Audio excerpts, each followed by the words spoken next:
മക്കളെ ഈ കാണുന്ന റെക്റ്റാങ്കിളിന്റെ സൈഡ്സ് എന്ന് പറയുന്നത് നമ്മുടെ എക്സ് ആക്സിസിനും വൈ ആക്സിസിനും പാരലൽ ആണെങ്കിൽ ബാക്കി രണ്ട് വേർട്ടെക്സിന്റെ കോർഡിനേറ്റ്സ് അഥവാ സൂചക സംഖ്യകളാണ് നമ്മൾ കണ്ടുപിടിക്കേണ്ടത്. ഇവിടെ വളരെ സിമ്പിൾ ആയിട്ട് നിങ്ങൾക്ക് ചെയ്യാം.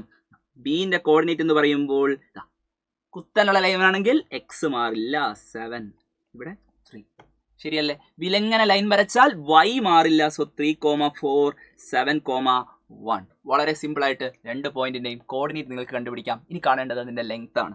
നമുക്ക് y ആക്സിസിന്റെ ഡിഫറൻസ്, നമുക്ക് y കോർഡിനേറ്റിന്റെ ഡിഫറൻസ് കണ്ടു കഴിഞ്ഞാൽ നമുക്ക് ഈ ലെങ്ത് കിട്ടും. 4ൽ നിന്ന് 1 കുറച്ചാൽ 3 ആണ് CB എന്ന് പറയുന്ന ലെങ്ത്.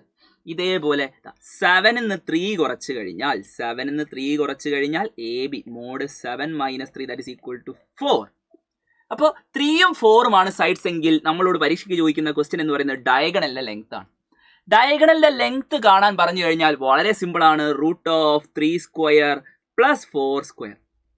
ഓക്കെ, √3² + 4² ചെയ്ത് കഴിഞ്ഞാൽ നിങ്ങൾക്ക് കിട്ടും √3² + 4². That is equal to √9 + 16 which is equal to √25. Answer എന്ന് പറയുന്നത് 5 യൂണിറ്റ് എന്ന് വരും. 5 യൂണിറ്റ്. ഓക്കെ, വളരെ ഈസി ആയിട്ട് നിങ്ങൾക്ക് ചെയ്യാൻ പറ്റും. കൂടുതൽ വീഡിയോസിനായിട്ട് ചാനൽ സബ്സ്ക്രൈബ് ചെയ്യുക.